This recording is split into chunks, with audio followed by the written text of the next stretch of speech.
Hi, welcome to FunNetPy videos. This is DC here. In this video, I'm going to show you how to use Mifare Classis EV1 4K RFID tags. These are some of the features of the 4K tags. So this has got obviously more memory than Mifare Classis 1K. The entire memory is organized as follows. So altogether there are 40 sectors. If you compare this with the 1K had only 16 sectors, whereas 4K has got 40 sectors. Now out of these 40 sectors, the first 32 sectors are compatible to 1K. That is, the first 32 sectors have 4 blocks each, and out of these 4 blocks, 3 blocks is used to store the data, and one block is for sector trailer.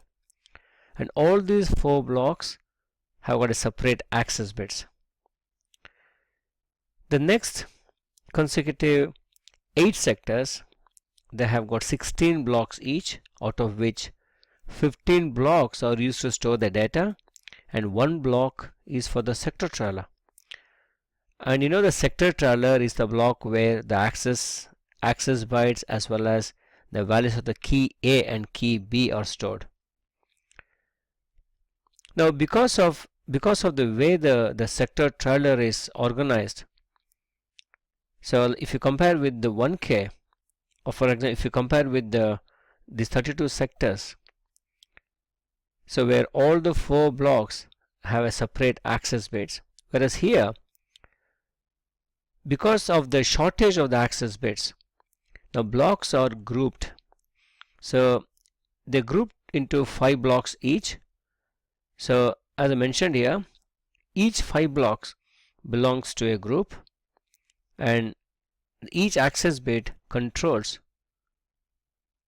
this group. So in other words, each access bit controls or applies to the 5 blocks in a group, but the sector trailer has got its own access bit. So if you didn't get this point, you'll understand when I give a demonstration on that. So you can also have Mifare Classic, the version 0, as well as Mifare Classic EV1 version. I have not used the Mifare Classic EV1 4K. I have used the 1K. But the only difference between the Classic and the EV1 is EV1 has got a 32 byte signature, which you can use to make sure the RFID tags are indeed manufactured by the NXP.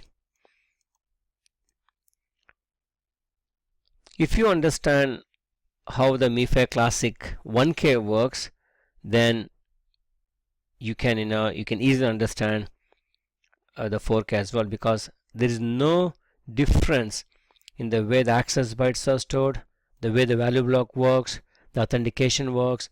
They're all the same compared to the Mifare Classic 1K.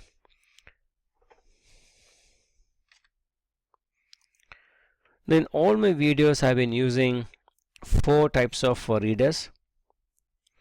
Now I've been using the software, or I've been using the PN532 based build your own kind of a reader. So I've also made videos using ACR122U or ACR1252 readers, and I also got videos on how to do these RFID operations using omnkey 5022, 54, 5321, 5421 readers, as well as the Arduino based like a build your own type of reader using PN532 or Mifare 522. However, in this video I'll be using the omnkey 5421 reader. The software used is different for each type of readers. However, the user interface is the same for all the readers. So if you know, or if you know how to use this in this video using 5421, the same concept will also apply for any other readers. Now this is the software we use to train how to program omnkey readers, and as you can see here, I've connected my omnkey reader writer. This is 5421 This comes with both the contact as well as the contactless interface. So I'm going to place a Mifare Classic 4K. This is just a classic, it's not the EV1. So as you can see here, the reader interface, you can see there are two reader interfaces. One is the top one is for the contact and the contactless. I'm going to choose contactless. I'm going to choose the Mifare Classic 1K 4K, and when you first thing, you have to activate, and you can see all the various commands that are used in omnkey reader writers. And when you hit this read entire tag,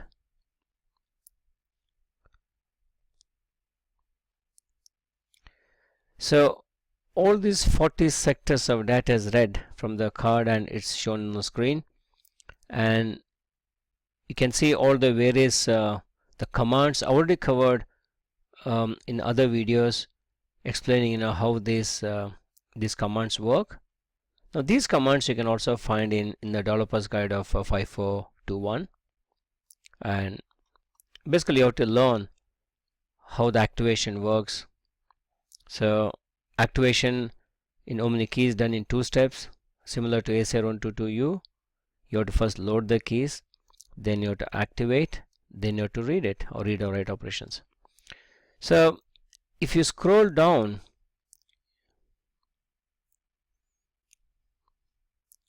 now starting from, I already got some data on this sectors as well. So if you see here, so here the sector number starts from 0 and goes up to 39. The first 32 sectors have got 4 data blocks and 1 sector trailer. So this is very similar to Mifare Classic 1K, and in fact, if you have got a system that works with the Mifare Classic 1K, you can still use the Mifare 4K. So you'll end up using only the first 16 sectors and not the rest. So these are like interchangeable cards. So sector 32, as you can see here, from this point on, the number of blocks in each sector increases. So they've got 16 sectors if you count 16 blocks. So if you go to the last column, it says block 0 to block 15. Now the first 5 blocks from 0 to 4, they belong to one group, and the next 5 blocks from 5 to 9 belongs to the second group, and the third group is from block number 10 to 14. So there's no difference in the read and write operations. If you've seen my earlier videos on Mifare Classic EV1K, it's all the same. So if you want to make changes here, just directly edit this block data, and before you write, before you hit this W button, you have to authenticate. Now on the top of the screen you can see what's the sector that's currently selected. So go to authentication tab, so choose sector 32 and authenticate, and then you can write. So you can see that all the various commands that are used. So it's the first is authenticate, and the next is the binary update command. Now everything, read and write operations, they are the same. The only thing you need to understand clearly is how the access bits work. So right click on the sector trailer of block 32 and choose change access rights. So here, this is the same screen that you have seen in my Mifare Classic 1K video. The only difference here is the labels have changed now. Now whatever you set in the first drop down list applies for block 0 to 4. So as I mentioned before, for the purpose of access rights, the blocks of 5, they work as one single group, and whatever is set here will apply for block 5 to 9, and whatever is set here applies to block 10 to 14, and this is a separate access bit for the sector trailer. Now for the sake of demonstration, I'm going to choose this in random, but you have to be very careful when you choose these numbers. So for example, if you go and choose 3, you might end up having a block that is not readable, or entire sector not readable. Okay, so I'm going to use this safer one, that's 4, because if you can see in the background, if the access bit set to 4, I can read either A or B, and if you set that to 3, you cannot read this at all, because there is the way this access bit works is different. So to put in simple words, if you set this to 3, you have to activate with the key B in order to read the block, but we are using the key A. I'm going to keep the sector trailer as 1 because this is the default factory setting. With this sector trailer access bit, you can go back and change everything back to the default as well. So click OK. So I'm going to, probably before you write, you have to make sure you have authenticated the sector 32.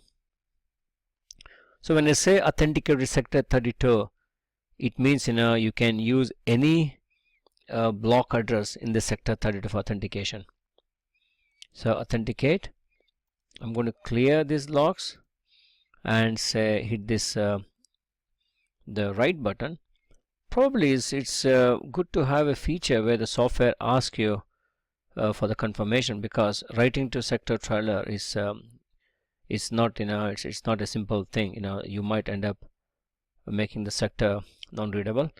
So here the reader says the write was successful, and also if you can see what has happened here. So what you see here is done by the software.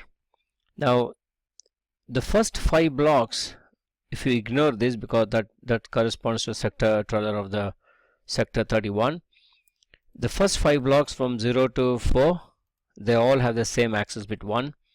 The next 5 blocks from 5 to 9, they have the access right 2. Then the next 5 blocks has the access bit 4, and we still have the sector trailer access bit set to 1. Now I'm going to close and reactivate.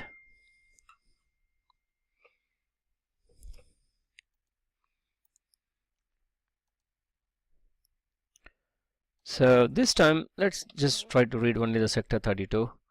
Authenticate, read. So you can see here, after you decode the access bit stored in the byte B6, B7, B8, you'll end up getting these access bits. So 1 for the first 5 blocks, 2 for the next 5 blocks, and 4 for the last 5 blocks.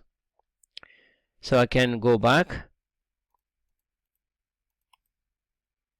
and change the access threads back to the factory setting and say write. Now we are back to the factory setting. Now all other operations, like the value block operations, so they're all the same. That doesn't matter whether you use Mifare 1K or 4K. So please see my other videos, and I've explained in detail how to use this increment and decrement operations. So what we have covered in this video is, so now you know what is the difference between 1K and 4K. And 4K has got a huge memory. It has got 4K kilobytes of memory, and these type of these memory cards, they're very well suited for a multiplication RFID solutions, where probably you can, because of the amount of memory you got, you can use this, say for example, like a library access card, where every time a book is issued, you can use a block to write the log of the book, the date and time issued, and so on and so forth. So that's all, and thanks for watching.